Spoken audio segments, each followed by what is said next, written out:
next speaker is Professor Sofia Triantafillou from University of Pittsburgh.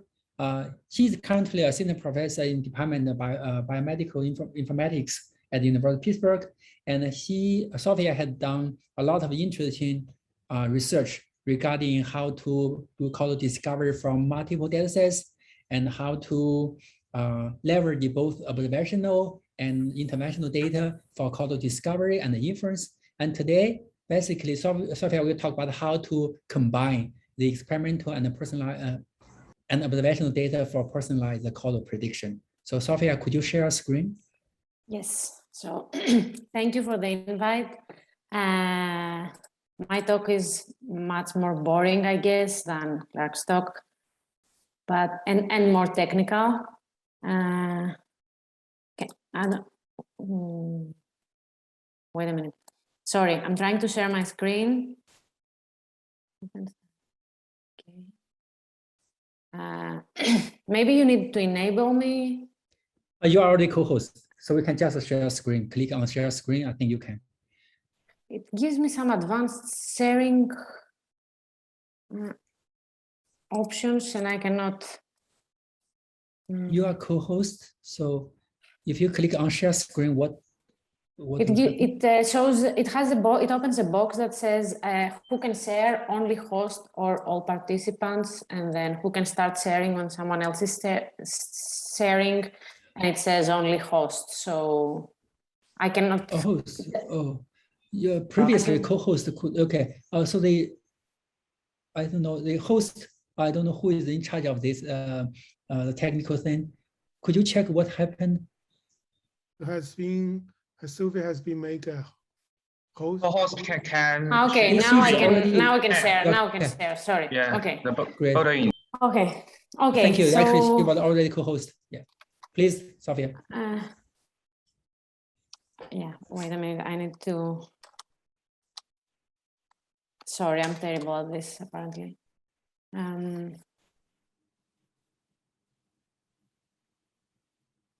Yeah, it's on the bottom right corner. You can show there's you can see there's kind of a small computer. You can go and okay. I think I got it now. Okay. Okay. So thank you for the invite. My name is Sofia Triantafillou. I am an assistant professor at the University of Pittsburgh, and today my talk is going to be on combining observational and experimental data for personalized causal prediction. It is a bit more technical than the previous talk, and this is joint work with Greg Cooper and my postdoc Fatma Jabari. So the motivation for this work is in general clinical settings where we often have a treatment and an outcome, and we're interested in, and we also have a set of pre-treatment covariates, and we want to predict the post-treatment outcome. So we use this notation here, Y is our outcome, and Y given X is our treatment. We want to see how the patient will respond when we give them different values to that treatment. So we denote this intervention, the intervention by which we set the value of the treatment as do of X, and we want to predict the post-intervention outcome, which is Y given do of X. And what often happens in these settings is that we have large observational data like electronic health record data, and these have very large sample sizes, so they're very good for giving us low variance estimators, but they are biased for causal effect estimation because of the presence of unmeasured confounders. And then we also may have experimental data, like, for example, randomized controlled trial data. And these usually come in much smaller sample sizes, but they are by default, by construction, unbiased for causal effect estimation. So what we want to do here is to somehow exploit the expressiveness of causal graphical models to connect these two types of data and get the best of both worlds. So get both the large sample sizes of the observational data, but also the unbiased nature of the RCT data for causal estimation.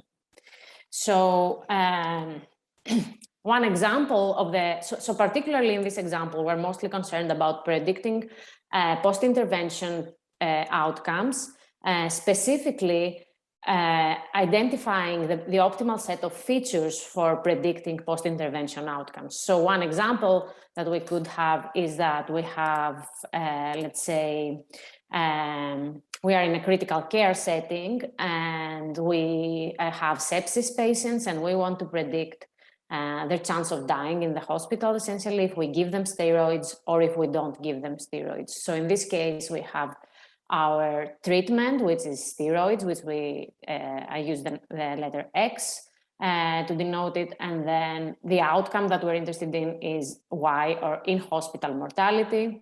And then we also know some things about these patients, whether they have diabetes or whether they have blood pressure. And the question we want to answer is which of these covariates should we include, which of the pre-treatment covariates should we include in a model to get the best prediction? So we assume in general that we have a causal graph that can represent the relationships between these variables. So this causal graph that we can see here has directed edges, and these edges mean that steroids directly affect in-hospital mortality. And then there are also some bidirected edges, and these denote that these two variables are both influenced by an unmeasured confounder, right? So here we assume that there is the possibility of hidden confounders. And as I said, the question that we want to answer is a feature selection problem. We want to identify the best set of covariates, subset of covariates that we should include in the model, in a model to predict the post-intervention outcome. So if what we wanted to do was observational prediction, this problem of selecting the optimal set of features has been studied a lot, and we know the answer for observational prediction. So if we wanted to predict Y, given the set of covariates, we know that the best, under some conditions, the best model, the best prediction will come if we include the Markov boundary of Y in the graph. And in this case, the Markov boundary is a set of variables in the graph that makes all other variables independent for the target that we want to predict. And if we know the graph, the Markov boundary, we can identify it graphically. So for example, if you have a DAG, the Markov boundary of a variable is the set of parents, children, and spouses of this variable. But even if you don't know the graph, this is a statistical concept. It's a set of variables that makes all other variables independent of your target. So if we have the observational data, we can learn the Markov boundary of a graph from the observational data. So here, though, we don't want to do observational prediction. We want to do causal prediction. So we want to predict the outcome after intervention of the treatment variable, given the set of covariates that we have.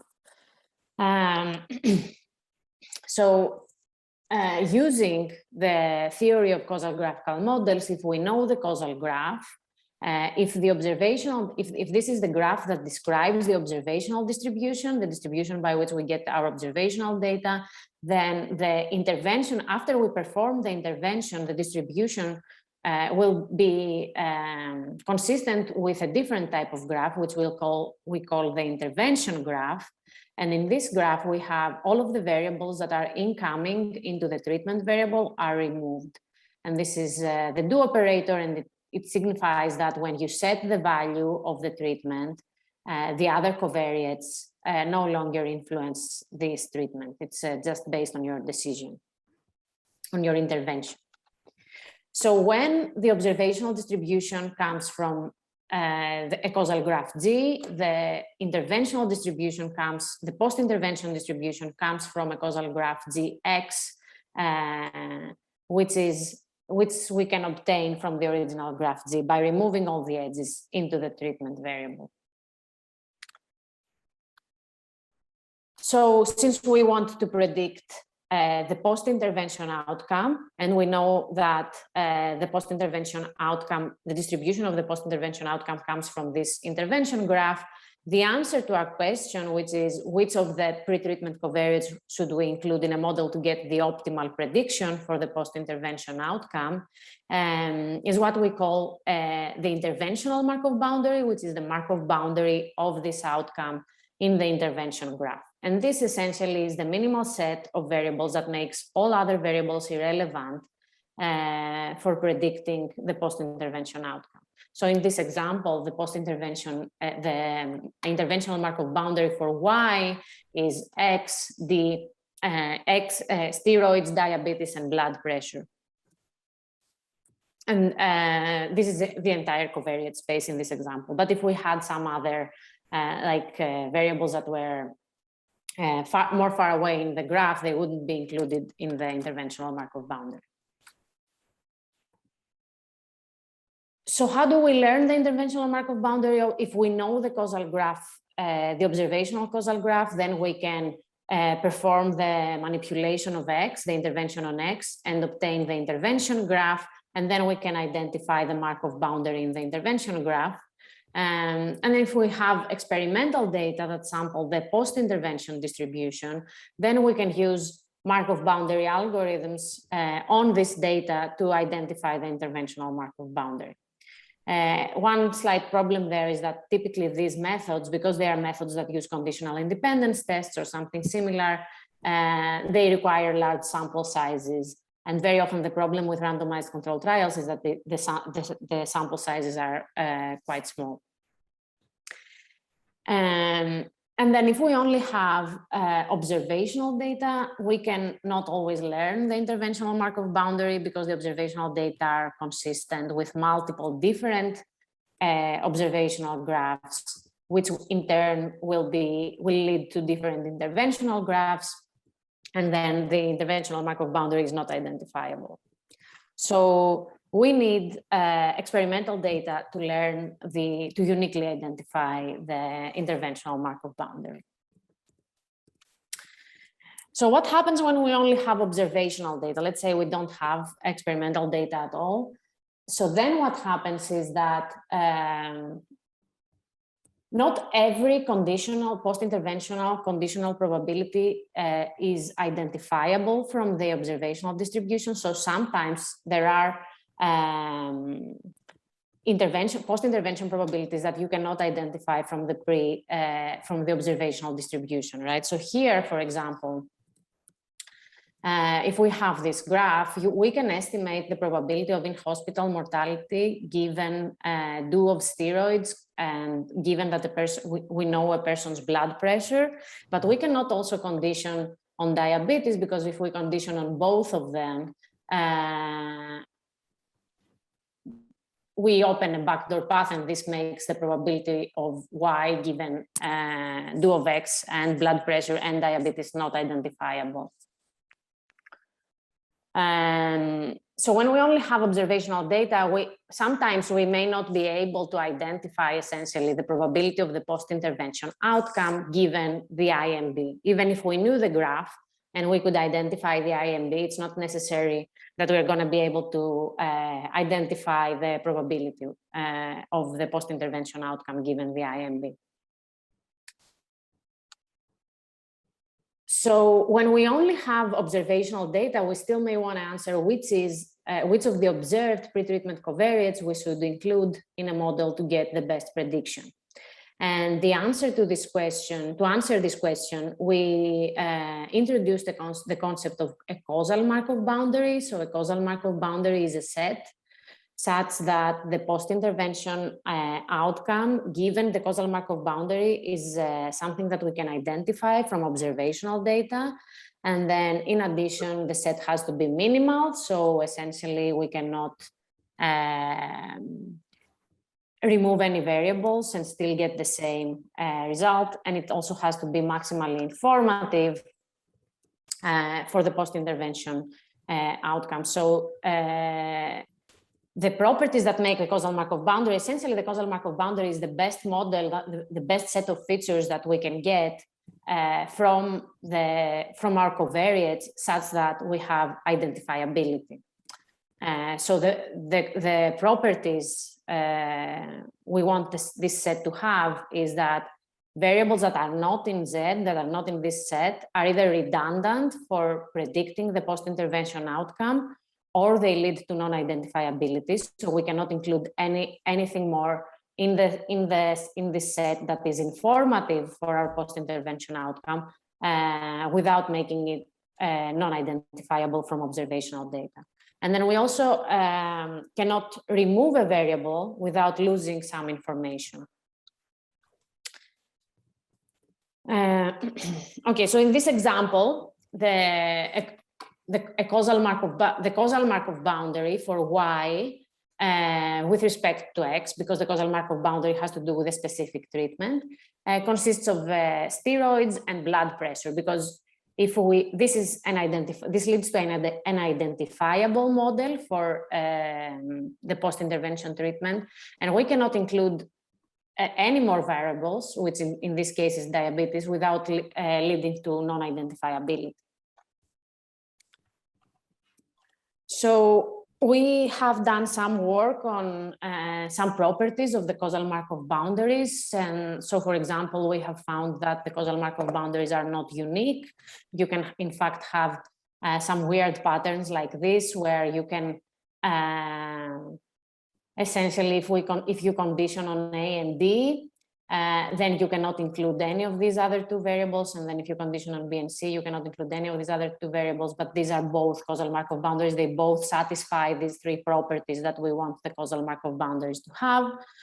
So in this case, selecting an optimal model will come down to the parameters. And then another question that we had is if there is a possibility that there is a causal Markov boundary that's not an adjustment set, and this would complicate things a little bit, because when you, because it would lead to some weird expressions for the conditional probability, but it turns out that for pre-treatment covariates, this is not possible. And another question that we had is it possible to have a variable in the causal Markov boundary that is not a member of the Markov boundary? And this also turns out to be not true. So the causal Markov boundary has to be a subset of the Markov boundary. And we cannot learn causal Markov boundaries from observational data. At least they're not uniquely identifiable in the general case. Because you have, as I said, with observational data, you may have different graphs that are consistent with this data, but they lead to different causal Markov boundaries. Okay, so to summarize, when you have a lot of pretreatment variables and we want to include them in a model to predict the post-intervention outcome, if we have experimental data, then we want to identify the intervention.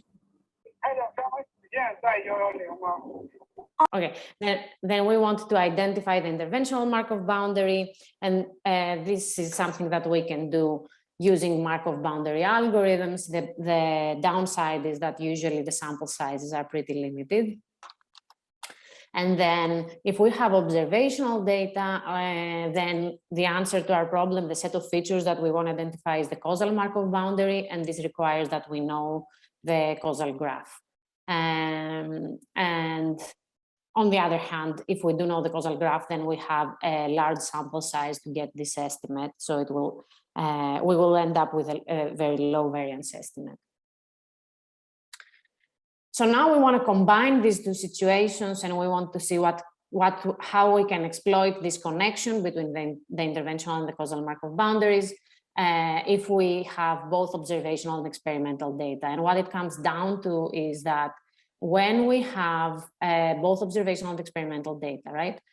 When the interventional Markov boundary is also a causal Markov boundary, then this means that we can use the observational data in our to get our post-intervention estimate. So we can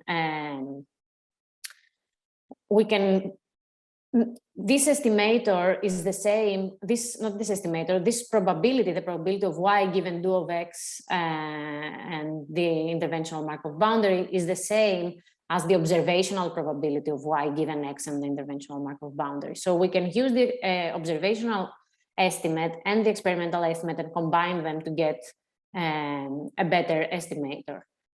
When this is not true, then we cannot use the observational data, So we just need to base our estimate on the experimental data. And the way to evaluate this and to learn this from the data, we form this hypothesis. This is the hypothesis that set is the interventional Markov boundary, and then we can split this into two complementary sub-hypotheses. One is that Z is also a causal Markov boundary, and the other is that Z is not a causal Markov boundary. So in the first case, in both cases, Z is the best feature set for predicting the post-intervention outcome. But in this case, we can use the observational and the experimental data, and in this case, we can only use the experimental data. So we want to estimate this probability, the probability of these two hypotheses, given all the data that we have, and using the Bayes rule, we can write this as the probability of the experimental data, given the observational data, and given our hypothesis, times the probability of the observational data, given the hypothesis, and times the prior of the hypothesis. And I'm going to focus on this part, which is the major component of our score. So this is the probability of the experimental data given the observational data and the hypothesis that Z is the IMB and also is the interventional Markov boundary and also a causal Markov boundary. So given that the observational and the experimental data give us the same estimate for the probability of the post-intervention outcome. And we can analyze this, we can write it as we can integrate overall experimental parameters. So let's say that these are the experimental parameter, the parameters of the probability of the post-intervention outcome given the IMB. And these are these red thetas here. And so this in this integral, we have the likelihood given the interventional parameters, and then we have the density of the interventional parameters given the observational data. So under this hypothesis, the hypothesis that Z is the IMB and also is the causal Markov boundary and the interventional Markov boundary, the experimental parameters, which we denote with a red color here, are the same as the observational parameters. So we can put that into our score, and then we end up with a very common Bayesian score because these red parameters and the blue parameters are the same. And we can compute this score in a closed form or approximate it. Yeah. And then we want to also, similarly, we want to estimate the hypothesis that Z is the interventional Markov boundary, but it's not a causal Markov boundary. So in this case, we cannot use the observational data to inform the experimental parameters. They are not the same, at least. So instead of using the observational data to place, to estimate the density of the interventional parameters here, we just use a uniform prior. And this may be a bit inaccurate because even though they're not the same, the observational parameters can still impose some restrictions on the interventional parameters, as like, for example, bound them. But here we assume that they don't impose any type of constraint. So we just score this with, we just estimate this density using a weak prior, essentially a uniform prior. So now that we can estimate for every set, whether it is the optimal feature set, we can estimate the probability that a set is the optimal feature set for predicting the post-intervention outcome. And it is also and whether we can use the observational data or not to get this estimation. We have a procedure where we have an algorithm where we look over possible different possible sets, and we estimate these probabilities, and we estimate the corresponding probabilities for the post-intervention outcomes, and then we take a Bayesian average of all these quantities. And this, in the more general case, we could do this for all possible subsets of covariates, but this would be just too expensive. So we have shown that that only subsets of the Markov boundary can qualify for being the interventional Markov boundary. So we only look at subsets of the Markov boundary. And we don't need to know the causal graph or learn the causal graph, but we have used the causal graph in the underlying theory. But here we just evaluate these two specific hypotheses based on the data. So I think this is a bit of an example of, even though you don't need to perform search in the causal graph space, because this may be more difficult computationally, but you can still use the graphs to inform your causal estimation.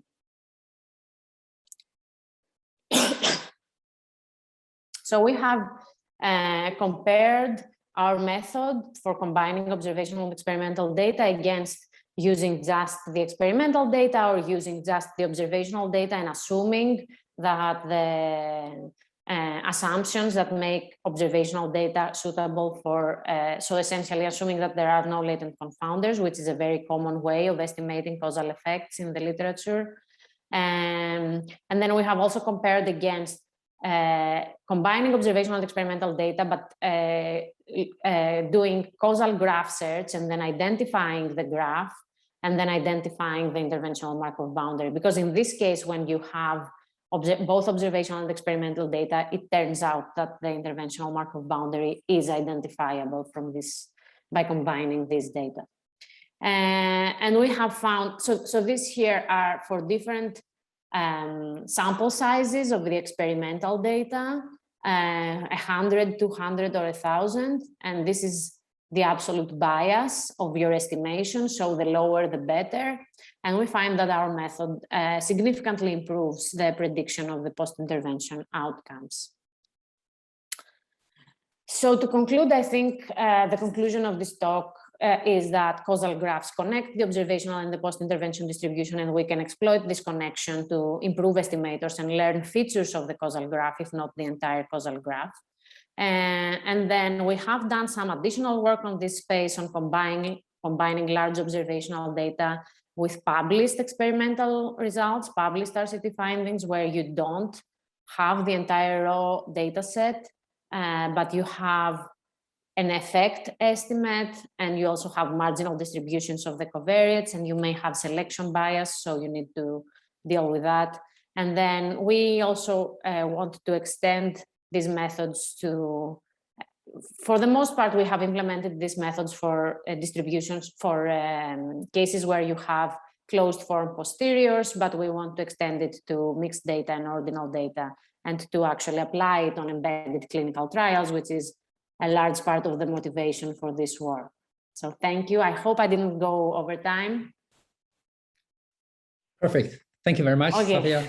Yeah, very informative. So now let's take questions from the audience. Clark Grimmer had a question. So when you talk about the Markov blanket, Markov boundary, so this is the question: why is the causal Markov boundary of Y not just the parents of Y? Of course, the parent set may be uncertain. Because when you have confounders, so here, for example, in the example that I gave, if you, let's say you also had a third variable here that was through a confounding path, including, so in the observational data, when you have confounders, the Markov boundary extends beyond the parents, right? It goes through all the bidirected chains. So this is similar. Including these variables will give you some information about why in the post-intervention graph. Is that? I don't know if I answered the question. Clark, do you want to say something? I don't want to take up all the time. If a variable is apparently apparent and is confounded with some other variable, so far as manipulation is concerned, the parent variable is all that matters. the manipulation happens on the treatment, though, not on the outcome, right? We want things that are informative for the outcome. So things that are correlated with the outcome may still give you some information about the outcome in the post-intervention graph. So Okay, the causal Markov boundary is the closest thing you can get to the interventional Markov boundary, but still have identifiability, right? So the interventional Markov boundary here of Y is diabetes and blood pressure and steroids, because knowing this opens a path to Y and gives you some information about Y. right, if I'm trying to predict it, but if Yes. I'm manipulating diabetes, which in practice I can't do, but suppose I could, that wouldn't give me any information about Y unless D were also a cause of blood pressure. Okay, I got your question, I think. So what we want to do here is we want to predict Y, given that we have manipulated X and we know all of these other covariates. And we want to identify which of these covariates are still relevant for predicting Y from the observational data. Given that we have manipulated X, we cannot manipulate diabetes or blood pressure. We have a specific intervention, and we want to predict, after we do this intervention, what other covariates should we include in the model? I see, I misunderstood. the Okay, yeah, problem. sorry, my bad. I think probably I didn't explain it It's not very too well. bad. It's my brain. Okay, great. Now, yeah, it's clear. It's basically a mixture of interventional effect and prediction problem. So, Yeah. cool. Yeah, I have a question. Yeah, probably, Joe, please. In your observational data, when you define the Markov causal boundary, do you have to assume the treatment ignorability or not? No, you don't have to assume ignorability. No. If you don't assume, I mean, I don't know how can you identify this Markov boundary, because there are you don't have. Okay, fair. Yeah, you do actually. These conditions imply ignorability for the specific set. What I meant is usually what people do in causal inference is they assume ignorability for the entire set of covariates, right? So it doesn't matter which covariates you include. The entire set of covariates you have satisfy conditional ignorability. Here, this is not exactly the case, because you may have ignorability for a subset of the covariates, but not for all the covariates. So the causal Markov boundary is a subset of the covariates for which ignorability holds. So can you, like I say, for your example on the left side, so which one is the Markov boundary and which is the ignorability hold on? So ignorability doesn't hold for both of them, right? It doesn't hold for both of them, because if you condition on both of them, on diabetes and blood pressure, you open this path and you don't have ignorability. But you can condition on either one of them, actually, and have ignorability. The interventional and the observational estimates will be the same, but you just cannot condition on both of them. I think, the M bias is an example of that. So you cannot, removing a variable from the conditioning set leads to a set that satisfies ignorability, but ignorability is not satisfied for the entire covariate space. So you are saying that the ignorability satisfies conditioning on Z, which is your Markov boundary. Which is my subset, yes. Which is unknown in your set. It is unknown, and you need some experimental data to basically test whether ignorability holds. You test it implicitly through this Bayesian score, but you test whether ignorability holds by testing how similar the estimates are from the experimental and the observational data. But Z is observable, right? Yes. Okay, yeah, I'm trying to tie with the ignorability assumption. So ignorability assumption is giving observed data. The treatment assignment is random. So ignorable. Ignorable. Yeah. So you still use that definition in your Markov boundary? I don't really use that definition because I use the terminology of the graphical models more, which is identifiability instead of ignorability. So I think there is a bit of a gap there. But I think essentially this is a way to test ignorability, but I just don't use it. I just don't use that terminology. And I cannot say for sure that I've thought of every little detail. You know, and that this is 100% accurate, but my sense is that you essentially test ignorability by doing that. Okay, well, I think we'll think a little bit more. I think it's an interesting concept, at least as the first time I saw this causal Markov boundary. Yeah, thank you. Okay, thank you.